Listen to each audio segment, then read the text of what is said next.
Hello guys, yan. Kakarating ko lang from work. Ay nako. Dinahan ako pala yun kasi kanina umaga umuulan. Nag-uulan siya. Parang kagabi pa ata madaling araw. Pagod din ako. Pasensya na itsura ko. Busy-busy sa trabaho. Dami naming guests. So kanina umaga papasok ako. Tinignan ko tong mga halaman. Nagbo-bloom na kasi lahat. Lumalago. Kalahin mo may tumubong mushroom. Natawa ako eh.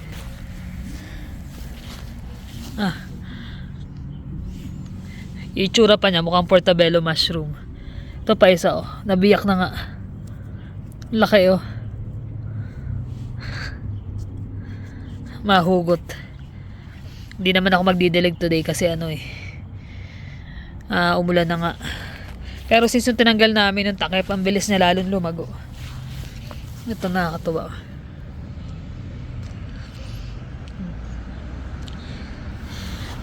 Ayan, pati yung hen and chicks. Nagtutubuan na rin siya. Yan lang. Sa ganda siguro ng lupa, may tumubong mushroom.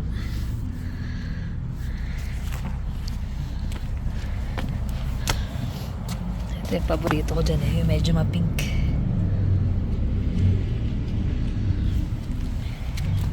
Yan na, may dumadaan ng miss na ako sa pagtingin-tingin.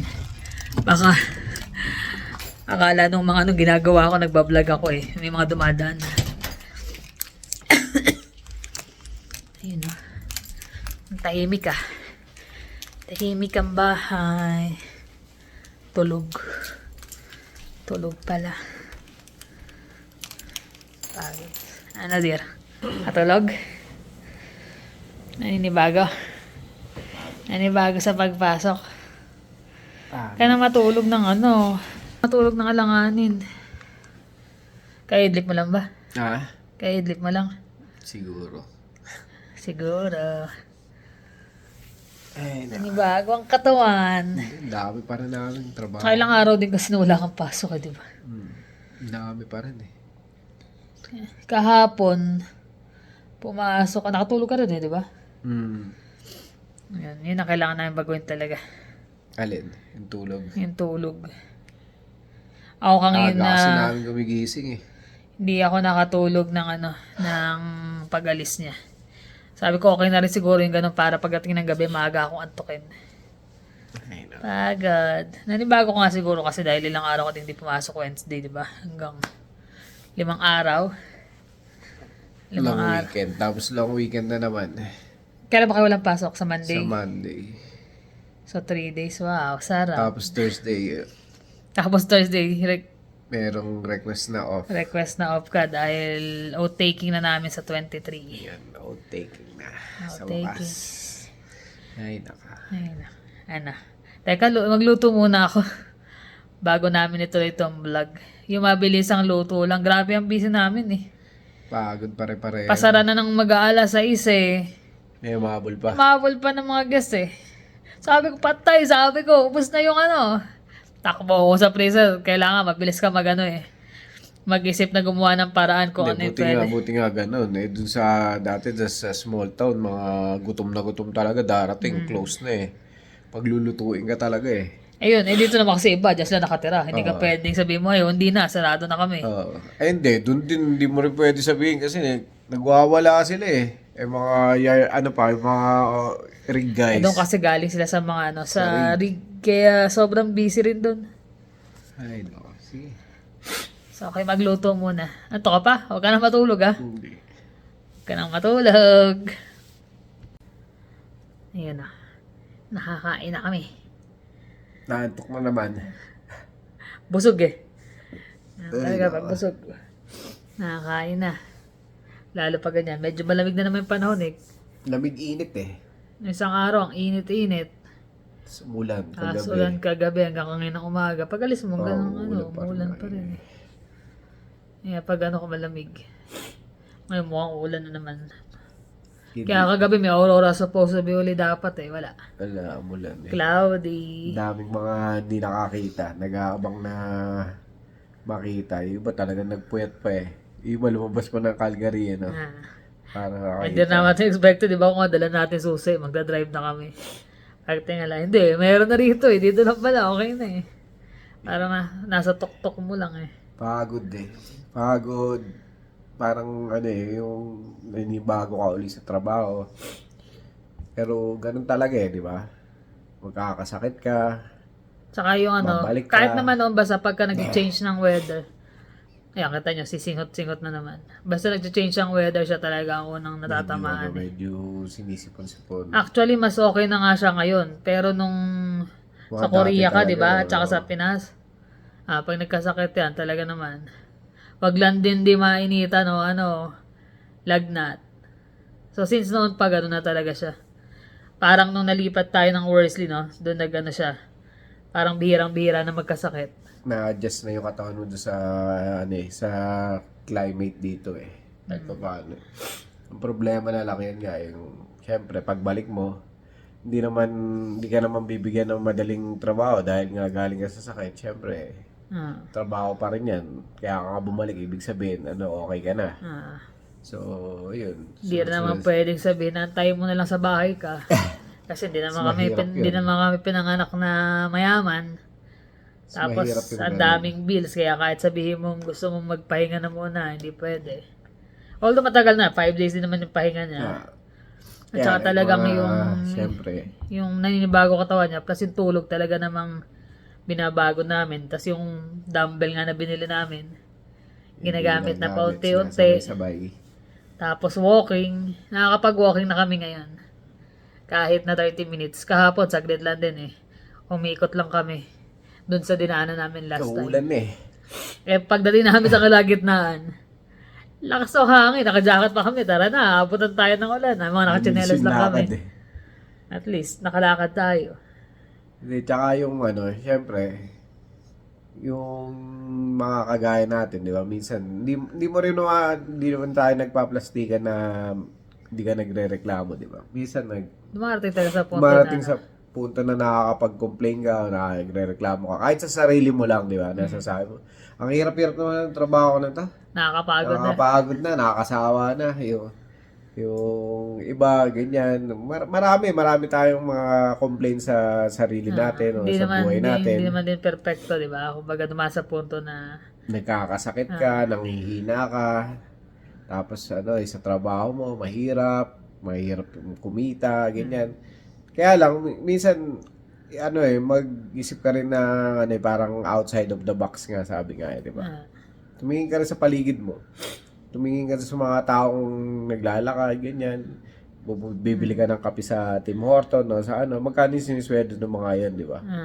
Tapos minsan yung mga customer pa sobrang rude sa kanila o may pero mga nakangiti pa rin sila. Parang mas mahirap. Mas mahirap yung ginagawa nila pero less yung nakukuha nila. Tapos ikaw na maganda na yung trabaho mo or mahirap nga yung trabaho mo kaya lang maganda naman yung sweldo. Nakukuha mo pa magreklamo. Minsan ka na pag nilay-nilay ka din naman eh. Maiisip mo yun eh. Mas marami pang mas nahihirapan kaysa sa'yo. Mas maraming nahihirapan. Ayaw mo man mag-compare ng tao, ayaw mo man i-compare yung sarili mo sa iba. Pero minsan yun yung best way para ma-uplift yung sarili mo na mag-strive ka pa sa ginagawa mo or lakasan mo pa. Bakit ba ako lagi nagkakasakit? Ganyan, bakit ba? Di gawin mo, magkaroon ka ng routine na may exercise, ganun, or healthy living, or tigil mo na itong mga chichirya na yan, yung mga pagkain na ganito. Kaya kami ganun nung sunod-sunod ng hindi naman kami nagsasabi na, ba to, sunod-sunod na lang kami nagkakasakit, ano pero nangyayari? Minsan natatanong mo rin, di ba? Natatanong mo, pero darating sa punto na hindi. Buti nga tayo dito, wala tayong ginastos, naoperahan, wala kang nilabas na pera. Sipin mo yung iba na hindi maoperahan kasi wala silang pera pang pa-opera. Tapos ang tagal ng proseso. Dito, kahit medyo mag-iintay ka, pero wala kang gagastusin masyado na talagang iindahin mo ng taon. Oo. O maghihirap yung pamilya mo, di ba? Sa Pilipinas nga patay na pahihirapan ka pa Kumbaga, namatay ka na sa ospital, hindi ka pa hospital. Hanggat di mo nababayaran ng buo, di ba? Dito kahit papaano naman, wala ka nang alalahanin. Yun nga lang, siyempre nga, hindi naman tayo perfecto. dumarating talaga sa punto na, ay, ba't nangyayari to? Mapapaisip ka. Pero guys, sa kalusugan, hanggat maaari nga, yan, regular check-up, baguhin ang lifestyle, kahit hindi yung malaking change ka agad, unti-unti. Kasi hindi mo naman din basta-basta sabihin mo na, ayoko na nito, hindi pwede to. Hindi, pag nakasanaya mo, hindi mo naman basta mababago. Matatanggal yun eh. Tsaka minsan, di ba, yung ano, sana swertein ako. Sana swertein ako sa trabaho. Minsan sana magkaroon ako ng magandang swerte dumating sa buhay ko. Kaso yung swerte kasi, ginagawa natin yun eh. Hindi naman dumarating na, eto na, swerte na ako. Yun eh, mga bagay na paniniwala, kumbaga, para ma-uplift yung sarili mo. Pero magmumula pa rin sa iyo yun, yung gagawin mo para maging swerte yung buhay mo.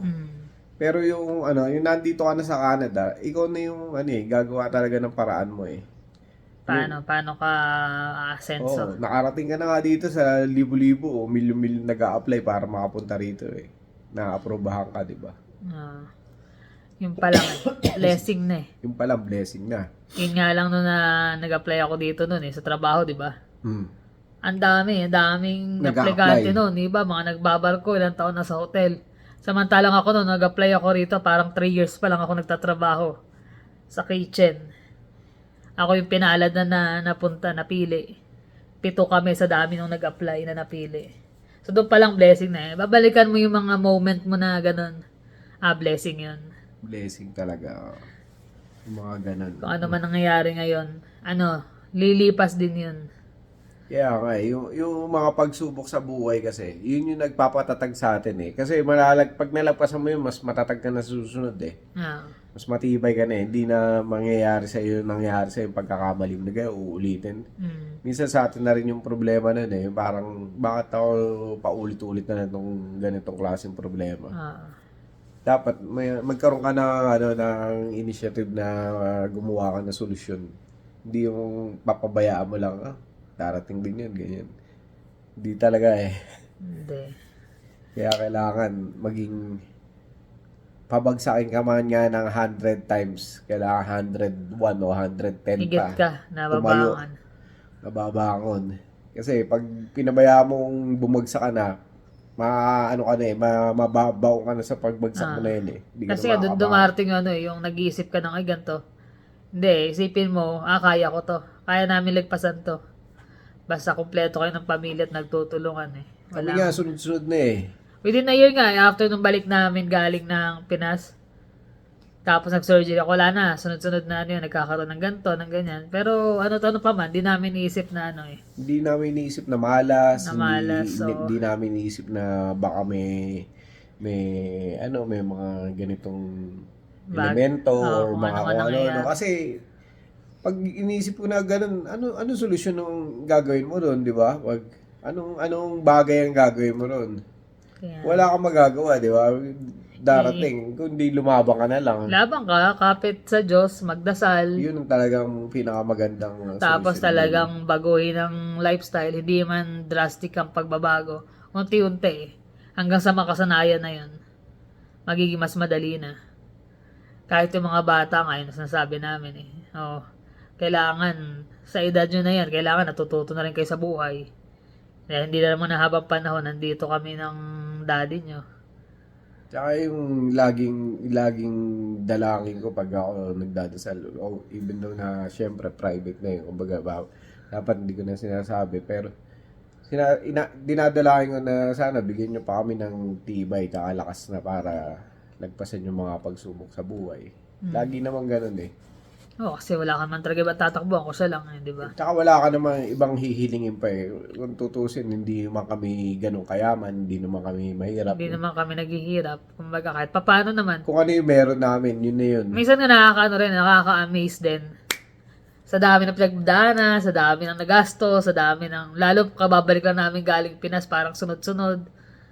Pero parang hindi ka mahigpit sa Sa pera. Sa pera. Yung Hindi parang, nawawala. parang ganun. Tutuusin dapat sabihin mo, 3 months ako nawala, tapos 2 weeks. May nakukuha man ako sa government, pero syempre iba yung sumasahod ka ng regular na pumapasok ka. Namatay yung kapatid ko. Oo, Padala kami ron. malaki ng gastos. Syempre, at the same time, yung allowance naman ng Allowance pa ng mami, hindi mami. naman pwede naming, marami kaming gasto, stop namin.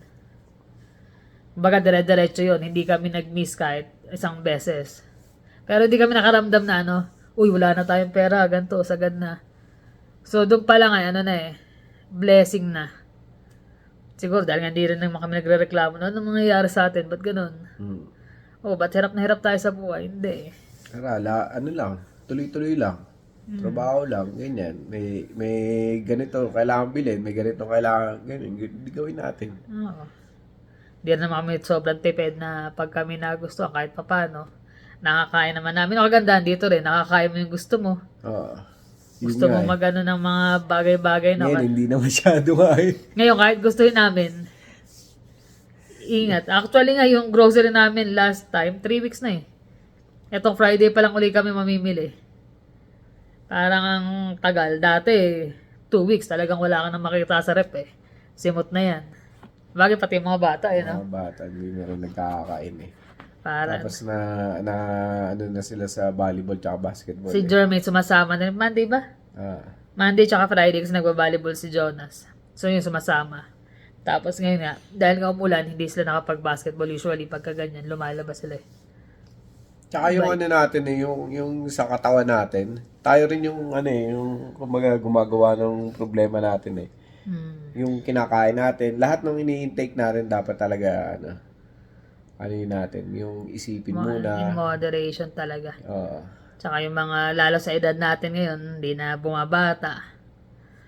Kailangan, control ka na sa mga kung anik-anik na maalat. Hindi na kami nag-iiyaw ngayon. Yung iyawan niya, hindi pa nagagamit hanggang ngayon. Tagal na, dati yan, kahit malamig. Kahit winter eh, Steak. steak eh. Isa pa rin yun eh. Siguro nga Oo.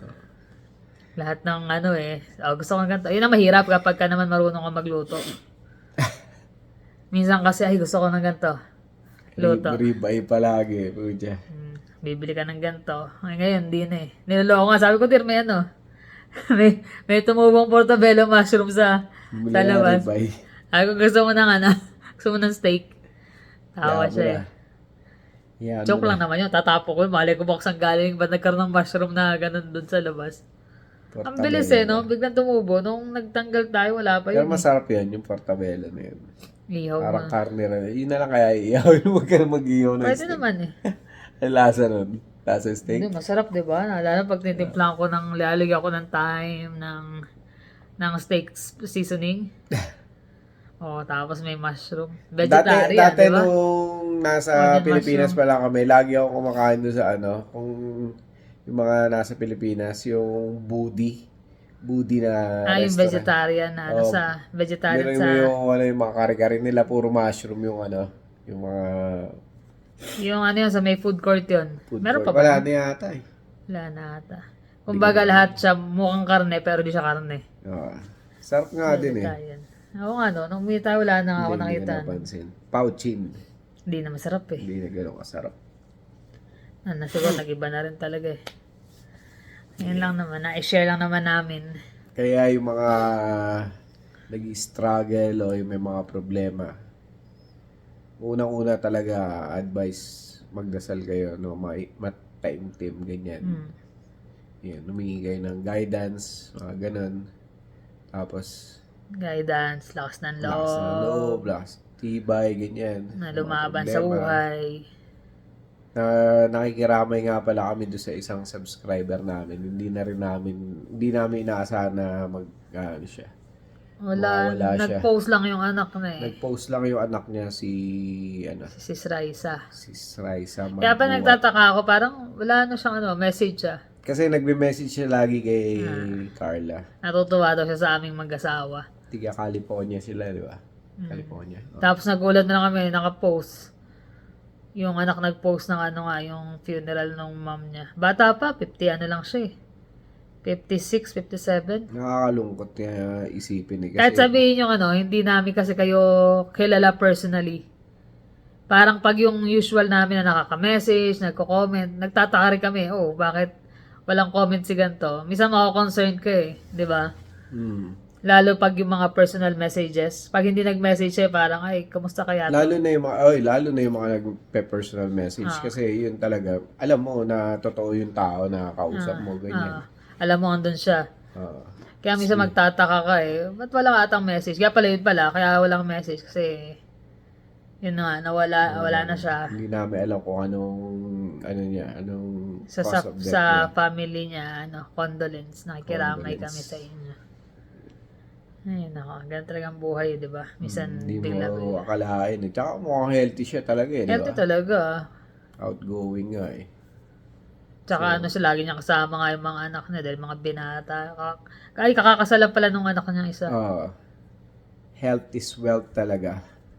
Kaya lahat gawin natin. Once in a while, di mo masama na tumikim ka ng mga ano. Tsaka enjoy niyo Enjoy, gaya namin kami. Nagbabawas kami, pero hindi naman totally na yung ide-deprive mo yung sarili mo na as in walang-wala. Tsaka enjoy niyo yung buhay. Kumbaga, bawat moment na kasama niyo yung pamilya niyo, Yung mga mahal nyo. mahal niyo, enjoy niyo kasi hindi niyo natin alam hanggang kailan tayo, di ba? Tama. Lalo na ngayong mga panahon na ganito. Walang nakakalam. Kaya nan talaga ang buhay. Kaya laban lang tayo, guys. Ano man yung mga, Problema. mostly may mga subscriber din kami na, mga viewer na, mga pinagdadaanan na minsan sabi nga sila nakakatuwa kasi Ganyan. pag napapanood daw kami, nawawala yung ano nila, yung... Nakakatuwa para sa amin yun. Kaya lang, syempre, nagkakaroon din kami ng concern para do sa tao na may sakit na sana gumaling siya, ganyan. Sinasama namin sila sa mga prayers namin kahit naman hindi kami palasimba. Pero every night naman ginagawa namin yung pagdarasal ng namin, time. Pagkagising, ganyan. Salamat na nagising tayo, ganun. So yun lang, guys. Maraming salamat sa inyo. Kung ano man yung pinagdadaanan nyo, kaya yan. Oo, kaya yan. Laban lang tayo. Para iba-iba lang tayo ng level ng pinagdadaanan. Pero once na lampasan natin yan, easy na, easy. Kaya kapit lang. Hindi maiiwasan dumating sa buhay ang mga pangyayaring ganun. Pero malalampasan. Oo. So, yun. Kami manonood muna. Actually, nanonood siya ng ano eh. Ng NBA. NBA. Habang kumakain kami kanina. Ay, Kaya yung mata niya eh. Malamang tapos na yun. Hindi pa. Paano guys? Maraming salamat ulit. Thank you for always watching. See you on the next vlog. Bye.